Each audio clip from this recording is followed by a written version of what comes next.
AP liquor scam కు సంబంధించిన breaking update చూస్తున్నాం. ఈ స్కామ్ లో కావలి మాజీ ఎమ్మెల్యే ప్రతాప్ రెడ్డి కీలకంగా మారారు. ఎన్నికల సమయంలో ఆయనకు లిక్కర్ స్కామ్ నిధులు అందాయని సిట్ అంటోంది. ప్రతాప్ రెడ్డి పేరును ప్రత్యేకంగా ప్రస్తావించింది సిట్. చార్జ్ షీట్ లోని 237, 288, 289 పేజెస్ లో కావలి ప్రస్తావన ఉంది. ఎన్నికల కోసం ఒక్కో ట్రిప్ లో 8 కోట్ల నుంచి 12 కోట్ల రూపాయలను కావలికి చెవిరెడ్డి భాస్కర్ రెడ్డి పంపించారంటూ సిట్ పేర్కొంది. డేట్స్ తో సహా ఆధారాలను బయటపెట్టారు. 2024 మార్చి 12న ఉదయం 9:10 ప్రతాప్ రెడ్డికి డబ్బులు అందించడానికి ఇటు బాలాజీ, నవీన్ కావలికి వచ్చారని సిట్ అంటోంది. బాలాజీ యాదవ్ రిమాండ్ రిపోర్ట్లను ప్రతాప్ రెడ్డి పేరు ప్రస్తావించింది.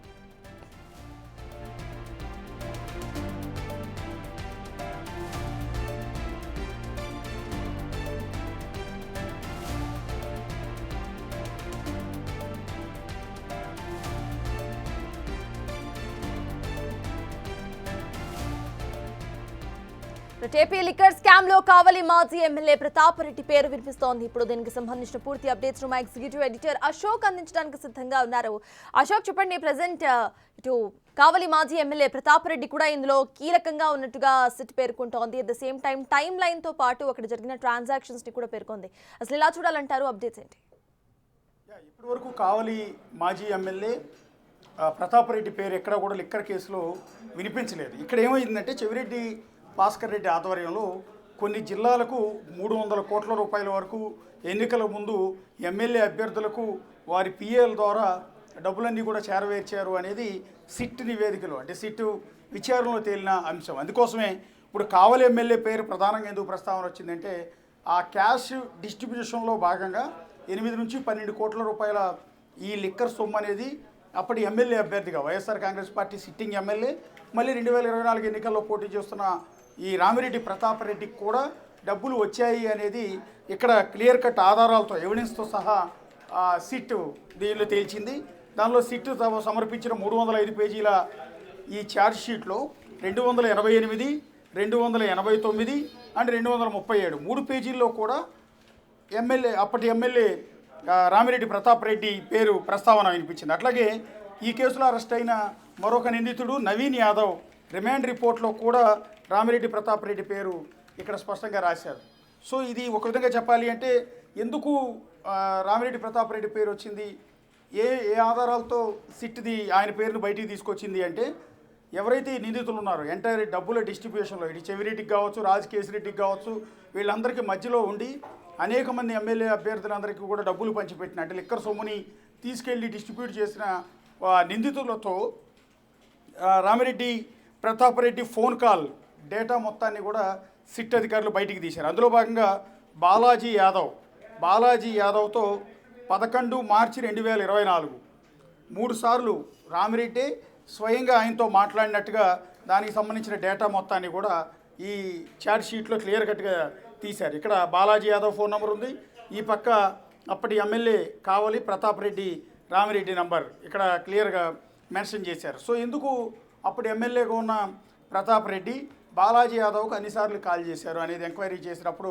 వాట్సాప్ చాటింగ్లో బయటపడటం కావచ్చు, నిందితుల విచారణలో కన్ఫెషన్ రిపోర్ట్లో ఒప్పుకోవడం కావచ్చు, వీటన్నిటి బేస్ చేసుకుని ఇప్పుడు ప్రతాప్ రెడ్డి పేరుని అనేది సిట్ తెర మీదకి తీసుకురావాల్సి వచ్చింది. ఒక విధంగా చెప్పాలంటే ప్రతాప్ రెడ్డి చిక్కుల్లో పడ్డట్టుగానే మనం భావించాల్సి ఉంటుంది. ఇప్పటివరకు ఎవరు ఊహించలా బేసిక్గా ప్రతాప్ రెడ్డి పేరు ఉంటుందని. ఇప్పటివరకు అనేక మంది పేర్లు వచ్చాయి. చెవిరెడ్డి భాస్కర్ రెడ్డి కావచ్చు, మిథున్ రెడ్డి కావచ్చు, విజయసాయి రెడ్డి కావచ్చు, ధనంజయ రెడ్డి కావచ్చు, కృష్ణమోహన్ రెడ్డి కావచ్చు, ఇట్లా అందరి పేర్లు వచ్చాయి. కానీ ఒక ఎమ్మెల్యే పేరు రావటం అనేది ఫస్ట్ టైం అని చెప్పాల్సి ఉంటుంది. అప్పటికి ఎవరైతే చెవిరెడ్డి భాస్కర్ రెడ్డి కూడా చంద్రగిరి నియోజకవర్గ ఎమ్మెల్యే అయినప్పటికీ కూడా ఇక్కడ అతను ఎమ్మెల్యే కేటగిరీలో కంటే కూడా ఎంటైర్ వ్యవహారాన్ని ఆపరేట్ చేశారు, డబ్బులు కలెక్ట్ చేయడం కానీ డిస్ట్రిబ్యూషన్ కానీ చేశారు అనేది ప్రధాన నిందితులుగా చెవిరెడ్డి భాస్కర్ రెడ్డి పేరు ఉంది. ఆయన అరెస్ట్ కూడా చేశారు, ప్రస్తుతం జైల్లోనే ఉన్నారు. సో ఈ క్రమంలో ఇప్పుడు అప్పటి మాజీ ఎమ్మెల్యే రామిరెడ్డి ప్రతాప్ రెడ్డి పేరుని సిట్ ఎందుకు మెన్షన్ చేయాల్సి వచ్చింది అనేది మనం ఒకసారి ఆయనతోనే మాట్లాడదాం. ప్రతాప్ రెడ్డి గారు ప్రస్తుతం మనకి ఫోన్లో కూడా అందుబాటులో ఉన్నారు. నమస్తే అండి. నమస్తే అండి.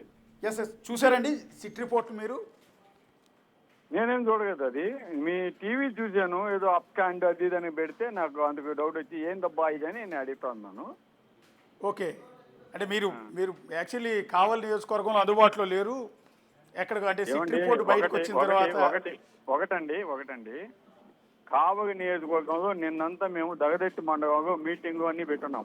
ఓకే ఓకే అర్థమైందా? నిన్న నైట్ 10 గంటల దాకా కావగానే ఉన్నాను. ఓకే ఉదయాన నేను బెంగళూరుకి వచ్చి నైట్ బయలుదేరి బెంగళూరుకి వచ్చి ఉదయాన చూస్తా ఉంటే ఏదేదో అప్స్టాండింగ్ పోలీస్ కేసు అది ఇదని వేస్తా ఉంటే నాకు ఆశ్చర్యం. నేను మీ వాళ్ళకి ఫోన్ చేశాను. ఎస్ సార్ అవును అందుకనే అడిగాను ఏందబ్బా అది మీరే లైవ్ లో సార్ ఇప్పుడు మీరే లైవ్ లో ప్రత్యక్షంగా మాట్లాడుతున్నారు. ఇంకా అజ్ఞాతం అంటానికి ఆస్కారం కూడా లేదు. అది కాదు అజ్ఞాతమైంది. ఇప్పుడు మేము ఉండేది బెంగళూరు, మా ఫ్యామిలీ ఉండేది బెంగళూరు, మా ఇంటికి మేము వస్తూ ఉంటాము. మీరు లేనిపోనివన్నీ విధంగా కల్పితాలు క్రియేట్ చేసి చేస్తామంటే ఏదైనా ఉంటే ఫోన్ నెంబర్ అన్నోన్ నెంబర్ వస్తే ఈ రోజు వచ్చే పరిస్థితి ఇక్కడ కనిపించవుగా. స్పామ్ అంటగా అంటారు ఇది అంటారు. ఏడవుతున్నాం అన్నోన్ నెంబర్ చెప్పండి మీరు. ఒకవేళ ఎత్తకపోతే మీరేం చేయాలి? టీవీ నుంచి మాట్లాడుతున్నామని మీరు నా నెంబర్ యూజ్ చేయండి అని పెట్టాగా. అది ఎత్తలేదని మీరు అప్స్టాండింగ్ అది ఇది అనేది కరెక్ట్ కాదని నేను చెప్తా ఉన్నాను. ఓకే అండి ఓకే సార్ మీరు అన్నదాన్ని ఖచ్చితంగా యాక్సెప్ట్ చేస్తాం. అయితే ఇక్కడ జరిగింది ఏంటంటే ఈ లిక్కర్ కేసు బయటకు వచ్చిన తర్వాత అందులో చాలామంది పేర్లు బయటకు వచ్చినప్పుడు వాళ్ళందరూ ఏంటంటే కేసు ఫైల్ అవ్వటమో లేకపోతే అందులో పేరు బయటికి వచ్చిన నేపథ్యంలో చాలామంది ఇప్పుడు ఫర్ ఎగ్జాంపుల్ పేరుని నాని ఉన్నారు, మాజీ మంత్రి. ఆయన గత 2 రోజుల నుంచి ఎక్కడా దొరకట్లేదు. ఎందుకంటే ఆయన కొన్ని కామెంట్స్ చేయటం వల్ల ఆయన అరెస్ట్ చేస్తారన్న ఒక ఇండికేషన్స్ బయటకు వచ్చిన నేపథ్యంలో ఆయన కొంత అజ్ఞాతంలోకి వెళ్ళిపోయిన పరిస్థితి ఉంది. ఈ బేస్ చేసుకుని ఏంటంటే ఇంతకుముందు కూడా కొంతమంది పేర్లు బయటకు వచ్చినప్పుడు ఇట్లా వాళ్ళు అవైలబిలిటీ లేకపోయేటప్పటికీ ఆ కేసు యాంటిసిపేటరీ బెయిల్ కోసం దరఖాస్తు మామూలుగా ఏంటంటే కోర్టు కంటే మామూలుగా మీడియా బాగా అత్యుత్సాహం ప్రదర్శిస్తూ ఉంటది అనమాట. అందులో భాగంగా ఈ రోజు మీరు ఎందుకో మీరు మీ మీద ప్రతాప్ రెడ్డి గారి మీద మాకు అభిమానం ఉంది సార్. లేదు మీ మీద ఎట్లాంటి నెగిటివిటీ కానీ ఇంతకుముందు ఎప్పుడు మీ పేరు వేరే వివాదాల్లో ఎక్కడా కూడా రాలేదు కదా. ఫస్ట్ టైం ఏంటంటే ఈ సిట్ రిపోర్ట్లో మీకోసం వాళ్ళు 3 పేజీలు కేటాయించారు ఏకంగా. ఒకటండి సిట్ రిపోర్టు ఉండొచ్చు, ఆడ కొంతమందిని భయపెట్టి రాయించుండొచ్చు, ఏదైనా ఉండొచ్చు. ఏదైనా ఉన్నా కదా కోర్టులు ఉన్నాయి, ఒక అధికారులు ఉన్నారు, పోలీస్ డిపార్ట్మెంట్ ఉంది. వాళ్ళు ఏదైనా ఉంటే మాకు ఫోన్ చేస్తారు, లేదా కోర్టు ఏదైనా ఉంటే ఆదేశిస్తుంది, అవి చేస్తారు. వాళ్ళకంటే ముందు మీరే మొత్తం సమాచారం అంతా మీ కాడే ఉన్నట్టు, అసలు మీ కాడికి వచ్చి అన్ని చెప్పేసేటట్టు ఉన్నారు. మొత్తం కోర్టు ఆ కేసు గురించి అంతా మొత్తం మీ కాడ ఉండి మిమ్మల్ని కాదు ప్రతాప్ రెడ్డి గారు, ఇది అసలు మేము టీవీ ఛానల్లో ఎవ్వరం కూడా దీన్ని రివీల్ చేసింది కానీ 305 పేజీల రిపోర్ట్ ఛార్జ్ షీట్ ని సిట్ టీమ్ కోర్టులో పెట్టిందండి. కోర్టులో పెట్టిన కాపీలు ఉంటే అది ఏదైనా ఉంటే వాళ్ళు వస్తారు కదా, డిపార్ట్మెంట్ వస్తుంది కదా. మీరు ఈ విధంగా రాయడం కరెక్ట్ కాదనేది నా యొక్క మనవి. దయచేసి అది ఏదైనా ఉంటే కోర్టులు ఉన్నాయి, పోలీస్ డిపార్ట్మెంట్ ఉంది, సిట్ ఉంది, వాళ్ళు వచ్చి ఎంక్వైరీ చేస్తారు కదా మమ్మల్ని. మేము ఎక్కడ పోయేది లేదు. ఎందుకంటే మేము ఉంటే కావాలి ఉంటాము. అక్కడ మా ఇల్లు ఉంది, అక్కడ ఎమ్మెల్యేగా 10 సంవత్సరాలు చేశాను నేను. అట్లాగే నేను ఉండేది దాదాపు 40 సంవత్సరాల నుంచి బెంగళూరులో ఉంటున్నాను. నా బిజినెస్ లేదంటే ఇక్కడ మా ఇంట్లో ఉంటాను. అంతేగాని ఎక్కడ పోయేది లేదు. ఏదో మీ ఫోన్ ఎత్తలేదని మా మీద వేయటం అది మాకు కొద్దిగా బాధ కలిగించింది. సారీ. ఇంకేమైనా ఉందా? సరే అండి ఓకే దాన్ని మేము కాదు ఒక నిమిషం. ప్రతాప్ రెడ్డి గారు ఇప్పుడు బాలాజీ యాదవ్తో మీరు మాట్లాడారా? మార్చి 11వ తేదీ 2024 3 సార్లు మీరు కాల్ చేశారా? బాలాజీ యాదవ్ అనే వ్యక్తి మీకు తెలుసా? బాలాజీ యాదవ్తో కొన్ని 100 సార్లు. ఎందుకంటే ఆయన ఉండేది తిరుపతిలో ఉంటాడు, చెవిటి భాస్కర్ ఉంటాడు కాబట్టి మామూలుగా ఏంటంటే మాకు ఇక్కడ హాస్పిటల్స్కి ఎవరైనా పాపం బాగాపోయినా అక్కడ నిమ్సో పంపిస్తే ఆడ మొత్తం పాపం అతను చేస్తూ ఉంటాడు. అందుకని అట్లా టచ్గా మామూలుగా ఎప్పుడు ఉంటాం మేము. ఓకే అది అట్లాగే ఆయన ఎప్పుడైనా విజయవాడ పోతున్నా, ఏమైనా చెవిగడి పోతున్నా, ఇంకేమైనా పోతున్నా, శ్రీకాంత్ గడి పోతున్నా, ఇంకేమైనా పోతున్నా కూడా మధ్యలో వచ్చి జంక్షన్ పాయింట్ మాది కడప కాడ వచ్చి రోడ్డు కావాలి వచ్చేసి భోజనం చేస్తుంటారు, పోతా ఉంటారు. ఇవన్నీ కామన్గా ఉంటాయి. ఏదో ఆయన ఫోన్లో ఎక్కడో మాట్లాడు ఎవడు గుర్తు పెట్టుకుంటాడండి. అది కదా మెచ్చే రోజు మాట్లాడుతూ ఉంటాడు. అంటే ఆయన మీకు 8 నుంచి 12 కోట్ల రూపాయల వరకు డబ్బులు తీసుకొచ్చి మీ పిఏకి ఇచ్చారు అనేది సిట్లో మెన్షన్ చేసిన పాయింట్ అండి. మీరు చెప్పేది తప్పు అనిపిస్తుంది. ఎందుకంటే వాళ్ళు ఈ పేపర్ కాసేది వచ్చి ఇంకా ఎక్కువ రాస్తా ఉన్నారు. ఎందుకు రాసుకుంటున్నారు మా మీద? నాకు తెలిసి ఇదంతా మాకు తెలిసి మా కావ్య కృష్ణారెడ్డి ఇస్తున్నారేమో నాకు డౌట్ వస్తుంది. ఎవరెవరండి ఎవరు? మా కావలి అమ్మాయిగా కాపిస్తున్నాడు అని డౌట్ వస్తుంది. కావ్య కృష్ణారెడ్డి గారా? ఓకే ఓకే మొన్నటిదాకా మా పార్టీగా ఉండిపోయాడు ఆయన. Okay okay okay, thank you అట్లా అండి. అట్లా కాదు సార్, అట్లా కాదు. ఇప్పుడు ఎట్లా దీన్ని ఎలా చూస్తారు మీరు? పర్టికులర్గా ఏమైనా సిట్టు ముందు విచారణ అటెండ్ అవుతారా? ఒక నిమిషం. ఏదైనా ఉంటే ఆ సిట్ కావచ్చు, పోలీస్ వ్యవస్థ కావచ్చు, కోర్టు కావచ్చు, వాళ్ళు చూసుకుంటారండి. ఏదైనా ఉంటే అప్పుడు ఆన్సర్ ఇస్తాము. పబ్లిక్ గా మీకు చెప్పాల్సినది ఏంటంటే, మీరు మామూలుగా ఈ విధంగా ఫోన్ ఎత్తలేదని అట్లా ఇటు బాగేదనేది అదొక్కటే నా మనవి. Thank you much. Okay, thank you అండి. యాక్చువల్లీ ప్రతాప్ రెడ్డికి దాదాపు 8 నుంచి 12 కోట్ల రూపాయలు బాలాజీ యాదవ్ అండ్ నవీన్ యాదవ్ ఆయన్ని కలిసి ఆయన పిఏకి డబ్బులు చేరవేశారు అనేది సిట్ చేసిన ప్రధానమైన ఆరోపణ. దానికి సంబంధించి ఒకసారి జూమ్ చేయి. దానికి సంబంధించిన సిట్ 288వ పేజీలో క్లియర్ కట్గా ఇక్కడ మెన్షన్ చేసిన రిపోర్ట్ మొత్తాన్ని కూడా చూడొచ్చు. బేసిక్గా ఆయన ప్రతాప్ రెడ్డి గారు దీన్ని ఖండించట్లేదు, యాక్సెప్ట్ చేయట్లేదు. కాకపోతే కొంత ప్రిపేర్డ్గా ఉన్నట్టు స్పష్టంగా అర్థమవుతోంది. ఇది నేను పబ్లిక్గా మీడియా ముందు చెప్పాల్సిన అవసరం లేదు, ఏదైనా వీలుంటే అవసరం ఉంటే సిట్ ముందు చెప్తాను, లేకపోతే ఈ ఆరోపణలన్నీ కూడా ప్రెజెంట్ ఎమ్మెల్యే కావలి ఎమ్మెల్యే కావ్య కృష్ణారెడ్డి చేస్తున్నాడేమోనని అనుమానంగా ఉందని కూడా ఆయన ఒక రాయి అటు కూడా వేశారు. మరి ఎంతవరకు ఏంటనేది చూడాల్సి ఉంటుంది. ఇక్కడ 288వ పేజీలో ఏమని రాశారు అంటే, further analysis revealed contacts and co-location Balaji Yadav and Naveen with some of the political leaders and MLAs, MPPs, MLA PAs and MPPPAs on the dates when the location of the suspects was found at Prakash and Nellore district. It is suspected that the accused have handed over the money to the local leaders for using the same for the general election 2024 for detailed CDR.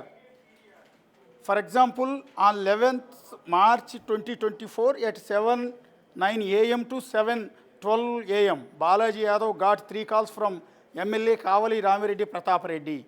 ఇక్కడ కరెక్ట్గా స్పష్టంగా mention చేశారు టైమింగ్స్తో సహా. మార్చి 11వ తేదీ ఉదయం 7:12 నుంచి 7:09 నుంచి 7:12 మధ్య బాలాజీ యాదవ్కు అప్పటి ఎమ్మెల్యే కావలి రామిరెడ్డి ప్రతాప్ రెడ్డి నుంచి 3 సార్లు కాల్స్ వచ్చాయి.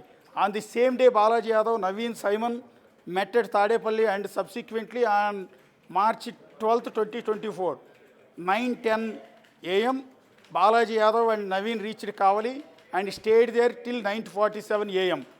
12వ తేదీ 9:10 కావలి చేరుకుని బాలాజీ యాదవ్ అండ్ నవీన్ ఇద్దరు కూడా 9:47 వరకు ఎమ్మెల్యే ఇంటి దగ్గరలోనే ఉన్నారు, ఆయన పిఏకి డబ్బులు ఇచ్చారు అనేది ఇక్కడ వీళ్ళు మెన్షన్ చేసిన క్లియర్ కట్ పాయింట్. ఇక ఆయన కాల్స్ మాట్లాడిన రికార్డు కూడా చార్జ్ షీట్లో మెన్షన్ చేశారు. మీరు ఇక్కడ ఒకసారి చూస్తే ఇది బాలాజీ యాదవ్ ఫోన్ నంబర్, ఇది అప్పటి MLA Pratap Reddy Ramireddy Pratap Reddy phone number. ఈ ఫోన్ నంబర్కి 11 మార్చి 24న ఇన్నిసార్లు కాల్ చేశారంటే ఇదొకసారి, అండ్ నెక్స్ట్ రెండోసారి 11 మార్చి 24 సేమ్ అదే డేట్లో ఇందాక టైం చెప్పారు 7:09 నుంచి 7:12 మధ్య 3 సార్లు మాట్లాడారు. రెండో కాల్, మూడో కాల్, దానికి సంబంధించిన ఎంటైర్ డేటా కూడా ఛార్జ్ షీట్లో క్లియర్గా మెన్షన్ చేశారు ఫోన్ నంబర్స్తో సహా. ఇక ఒక్కొక్కరికి 8 నుంచి 12 కోట్ల రూపాయల చొప్పున డిస్ట్రిబ్యూషన్ చెవిరెడ్డి భాస్కర్ రెడ్డి ఆధ్వర్యంలో లిక్కర్ డబ్బులన్నీ కూడా చేరవేశారు. అందులో భాగంగా చాలామందికి వెళ్ళాయి, అందులో రామిరెడ్డి ప్రతాప్ రెడ్డికి కూడా వెళ్ళాయి అనేది సిట్ మెన్షన్ చేసింది. ఇక్కడ ఏంటంటే it has been further stated that the cash was transferred multiple times between late 2023 and the 2024 general elections with amounts ranging from 8 to 12 crore per trip. Specific consignments were handed over the various locations including Podili, Ongole and Kavali, where the money was used to fund YSRCP candidates election campaigns and to distribute cash to voters. ఓట్లను కొనుగోలు చేసేందుకు, ఓటర్లకు డబ్బులు ఇచ్చేందుకు party office నుంచి liquor సొమ్ము మొత్తాన్ని కూడా వీళ్ళందరి ద్వారా ఎమ్మెల్యే అభ్యర్థులందరికీ కూడా పంపించినట్టుగా తెలుస్తోంది అనేది ఇక్కడ క్లియర్గా సిట్ మెన్షన్ చేసింది. ఇక బాలాజీ యాదవ్, ఈ కేసులో అక్యూజ్డ్గా ఉన్న బాలాజీ యాదవ్ రిమాండ్ రిపోర్ట్లో కూడా అతని కన్ఫెషన్ స్టేట్మెంట్లో కూడా రామిరెడ్డి ప్రతాప్ రెడ్డి పేరు మెన్షన్ చేశారు. ఏంటి అంటే ఇక్కడ బాలాజీ కుమార్ యాదవ్ A35, ఈ కేసులో లిక్కర్ కేసులో A35గా ఉన్న Balaji Kumar Yadav, Ramaraju had reached the office of A1 and cash was collected from a location as intimated by A1 through his associate Mr. Simon. Several cardboard boxes అట్టపెట్టెల్లో containing cash was received A1 and the said cash was handed over to personal assistant of Ramireddy Pratap Reddy, Kavali. This fact is also corroborated by the CDR data analysed by the investigation officer. ఇక్కడ క్లియర్గా A1 ఎవరు ఈ కేసులో అంటే కేసిరెడ్డి రాజశేఖర్ రెడ్డి, ఆయన ఆధ్వర్యంలో ఆయన డబ్బు మొత్తాన్ని కూడా ఇక్కడ బాలాజీ యాదవ్కు ఇచ్చి పంపించారు, అది కూడా రామిరెడ్డి ప్రతాప్ రెడ్డికి ఇమ్మని అని. ఇది బాలాజీ యాదవ్ ఇప్పుడు ఎవరైతే డబ్బులు ఇచ్చారని ఆరోపణలు ఎదుర్కొంటున్నారో సిట్టు నిర్ధారించిన బాలాజీ యాదవ్ రిమాండ్ రిపోర్ట్లో మెన్షన్ చేసిన అంశం. సో రెండిట్లో కూడా బాలాజీ యాదవ్ రిమాండ్ రిపోర్ట్లోను అండ్ దెన్ ఇక్కడ సిట్ ఇచ్చిన ఛార్జ్ షీట్లోను అన్ని చోట్ల కూడా రామిరెడ్డి ప్రతాప్ రెడ్డి పేరు ఉంది, ఆయనకి డబ్బులు ఇచ్చారు అని. అదే మాట మనం అడిగే ప్రయత్నం చేశాము కొద్దిసేపు క్రితం కూడా లైవ్లో. ఆయన మీకెవరికి కూడా పబ్లిక్గా చెప్పాల్సిన అవసరం లేదు, నేనేమైనా ఉంటే పోలీసుల ముందు చెప్పుకుంటాను అన్న మాటే చెప్తున్నారు తప్ప దీని మీద ఎక్కడ కూడా మీరు కాల్ చేశారా, మాట్లాడిన మాట నిజమా అంటే ఎస్ చెవిరెడ్డి భాస్కర్ రెడ్డి దగ్గర ఉంటాడు ఈ బాలాజీ యాదవ్ అనే వ్యక్తి, కాబట్టి అతనితో నేను 100 సార్లు మాట్లాడాను. సో రెగ్యులర్ యాక్టివిటీ ఉంటుంది.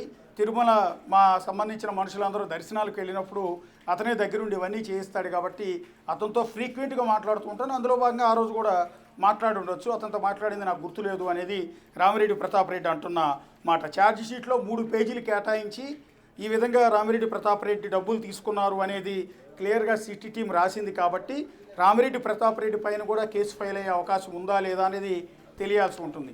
ఒకవేళ సిట్టు విచారణకు పిలిపిస్తారా, పిలిపిస్తే ఏ ప్రశ్న ఇస్తారు, దీనికి ఆయన ఏమేమి సమాధానం చెప్తారు, డబ్బులు తీసుకున్నారా లేదా అనేది ప్రస్తుతం తేలాల్సి ఉంటుంది. ఇక దీంతోపాటు రామిరెడ్డి ప్రతాప్ రెడ్డి పేరు వచ్చిన నేపథ్యంలో ఇంకా చాలామంది ఎమ్మెల్యేలకు 300 కోట్లకు పైగా ఒక చెవిరెడ్డి భాస్కర్ రెడ్డి మాత్రమే ఆయన ఆధ్వర్యంలో అనేక నియోజకవర్గాల ఎమ్మెల్యే క్యాండిడేట్స్ అందరికీ కూడా 8 నుంచి 12 కోట్ల రూపాయలు ఒక్కొక్కరికి పంపిణీ చేసినట్టుగా ఇక్కడ తేల్చిన నేపథ్యంలో వాళ్ళందరికీ కూడా నోటీసులు ఇచ్చే అవకాశం ఉంటుందో, వాళ్ళ పేర్లు కూడా ఫర్దర్ ఛార్జ్ షీట్లో ఫైల్ అయ్యే అవకాశం ఉంటుందా అనేది చూడాల్సి ఉంటుంది. అయితే అశోక్, ప్రజెంట్ చూస్తున్నాము కొత్త పేర్లు బయటకు వస్తున్నాయి. సో లిక్కర్ స్కామ్ కేసులో ఇంకా ఎమ్మెల్యేల పేర్లు కూడా బయటకు వచ్చే అవకాశం ఉందనుకోవాలా, ఇది జస్ట్ స్టార్ట్ మాత్రమే అనుకోవాలా? ఈ ఛార్జ్ షీట్లో పర్టికులర్గా రామిరెడ్డి పేరు ఎంటైర్ ఛార్జ్ షీట్లో ఆసక్తికరమైన అంశం ఏంటంటే 2 పేర్లు ప్రధానంగా మెన్షన్ చేశారు. ఒకటి జగన్మోహన్ రెడ్డి, మాజీ సీఎం జగన్మోహన్ రెడ్డికి నేరుగా డబ్బులు ముట్టాయని ఛార్జ్ షీట్లో క్లియర్గా రాశారు. రెండోది ఒక ఎమ్మెల్యే పేరు మాత్రం ఇందులో మెన్షన్ చేశారు. డబ్బులు తీసుకున్న వారిలో ఇప్పటివరకు డబ్బులు ఇవ్వటం కావచ్చు, డబ్బులు కలెక్ట్ చేసుకోవటం కావచ్చు, అంటే డిస్టిలరీస్ యజమానులను బెదిరించడం కావచ్చు, వాళ్ళందరి నుంచి నెల కిక్ బ్యాక్స్ రూపంలో డబ్బులు వసూలు చేసిన వాళ్ళ పేర్లు, ఆ డబ్బులు కలెక్ట్ చేసుకున్న వాళ్ళ పేర్లు, ఆ తర్వాత వాటిని డెన్లకు తరలించిన వారి పేర్లు, తరలించిన తర్వాత వాటిని డిస్ట్రిబ్యూట్ చేసిన వారి పేర్లు, ఇదంతా కూడా షెల్ కంపెనీలు ఓపెన్ చేసి ఆ అకౌంట్లోకి డబ్బులు తరలించిన వారి పేర్లు, ఇవన్నీ బయటకు వచ్చాయి తప్ప అమౌంట్ రిసీవర్స్ ఎవరైతే ఉన్నారో అలా లిక్కర్ ద్వారా అక్రమంగా సంపాదించిన 3,500 కోట్ల రూపాయల్లో కొంత భాగాన్ని 2024 ఎన్నికల్లో ఎట్టి పరిస్థితుల్లో కూడా మళ్ళీ తిరిగి వైఎస్ఆర్ కాంగ్రెస్ పార్టీ అధికారంలోకి రావాలన్న ఉద్దేశంలో ఆ పార్టీ తరఫున పోటీ చేసిన ఎమ్మెల్యేలందరికీ కూడా 8 నుంచి 12 కోట్ల రూపాయల చొప్పున పంపిణీ చేసి పార్టీ ఆఫీస్ నుంచే పంపిణీ చేసి తద్వారా ఎమ్మెల్యే ద్వారా ఆ క్యాండిడేట్స్ అందరికీ ఓటర్లందరికీ కూడా ఇచ్చి ఓట్లన్నింటినీ కూడా కొనుగోలు చేసే ప్రయత్నంలో భాగంగా 1,000 కోట్ల రూపాయలు ఒక్కొక్క ఎమ్మెల్యే అభ్యర్థికి ఇచ్చారు అనేది ఇప్పుడు మొట్టమొదటిసారి పేరు బయటకు వచ్చింది. అది కూడా రిసీవర్స్, అంటే డబ్బులు అందుకున్న వారిలో ఒకే ఒక ఎమ్మెల్యే పేరుని ప్రస్తుతం ప్రస్తావించారు. కాబట్టి ఇప్పుడు కావలి మాజీ ఎమ్మెల్యే రామిరెడ్డి ప్రతాప్ రెడ్డి విచారిస్తే కొన్ని నిజాలు బయటకు వచ్చే అవకాశం ఉంటుంది. సో ఫర్దర్ ఛార్జ్ షీటు, దీని ఎక్స్టెన్షన్ ఛార్జ్ షీట్ కూడా ఉంటుంది. సో అనుబంధ ఛార్జ్ షీట్లు ఖచ్చితంగా మరికొంతమంది రిసీవర్లు, అంటే డబ్బు తీసుకున్న వారి పేర్లు మెన్షన్ చేసుకుంటే కనుక అప్పటి వైఎస్ఆర్ కాంగ్రెస్ పార్టీ ఎమ్మెల్యేలుగా పనిచేసిన వాళ్ళు ఇప్పుడు మాజీ ఎమ్మెల్యేలుగా ఉన్న వారు కూడా చిక్కుకునే అవకాశం అయితే చాలా స్పష్టంగా కనిపిస్తుంది. అయితే అశోక్, ఇప్పుడే మీరు మాట్లాడారు ఆయనతో, ఆయన పూర్తిగా కూడా ఈ ఛార్జ్ షీట్ని వీటన్నిటిని కూడా కొట్టిపారేసే ప్రయత్నం అయితే చేస్తున్నారు. మీరు అడిగిన ప్రశ్న కాకుండా వేరే ప్రశ్నకి ఆయన ఆన్సర్ చేస్తూ కనిపించారు. సో దీన్ని ఎలా చూడాలి? అట్ ద సేమ్ టైం ఇన్వెస్టిగేషన్లో భాగంగా ఆయనని పిలిచి విచారించే అవకాశం 1-on-1 ఎంతవరకు ఉంటుందనుకోవాలి? ఖచ్చితంగా, ఎందుకంటే ఇంత పెద్ద ఎత్తున ఆయన పేరు రాసిన సందర్భంలో, ఇన్ని పక్కా ఆధారాలు ఉన్న సందర్భంలో లంచం ఇవ్వటం నేరమే, తీసుకోవటం కూడా నేరమే. ఇక్కడ అక్రమ సొమ్ము అది. లిక్కర్ అనేది 3,500 కోట్ల సొమ్ము, అతిపెద్ద స్కామ్. ఈ స్కామ్లోనే ఇప్పటికీ అనేక మంది అరెస్ట్ అయిన నేపథ్యం ఉంది. మిథున్ రెడ్డి అరెస్ట్ అయ్యాడు, చెవిరెడ్డి భాస్కర్ రెడ్డి, ధనుంజయ రెడ్డి, కృష్ణమోహన్ రెడ్డి, ఇలా చెప్పుకుంటూ పోతే ఎంతెంతో మంది ఉన్నారు. ఆ లిస్టులో వీళ్ళందరూ కూడా డబ్బులు కలెక్ట్ చేసిన వాళ్ళు. ఇక తీసుకున్న వాళ్ళు అది కూడా ఇల్లీగలే, చట్టవిరుద్ధం, ప్రజల సొమ్ము. ఆ విధంగా ప్రభుత్వానికి చెందాల్సిన సొమ్ము మొత్తాన్ని కూడా అక్రమ పద్ధతుల్లో దోచుకుని వాటన్నిటి కూడా తమ పార్టీ మళ్ళీ అధికారంలోకి రావడానికి జనానికి డబ్బులు ఇచ్చి ఓట్లు కొనుగోలు చేయడానికి ఇంతేసి సొమ్ము ఒక్కొక్కరికి 8 నుంచి 12 కోట్ల రూపాయలు ఇవ్వటం అనేది ఆషామాషి వ్యవహారం కాదు. మొత్తం 175 నియోజకవర్గాలకి కలిపి 10 కోట్ల చొప్పులు లెక్కేసుకున్నా కూడా ఎన్ని కోట్ల రూపాయలు పే చేసి ఉంటారు? ఇదంతా అక్రమంగా లిక్కర్ నుంచి వచ్చిన సొమ్మే. సో ఇలా తీసుకున్న ఎమ్మెల్యే అభ్యర్థుల పైన కూడా సీరియస్ యాక్షన్ తీసుకునే అవకాశం ఉంటుంది. వారిని విచారణకు పిలుస్తారు. అవసరమైతే వారిని కూడా అరెస్ట్ చేసే అవకాశాలు కూడా లేకపోలేదు.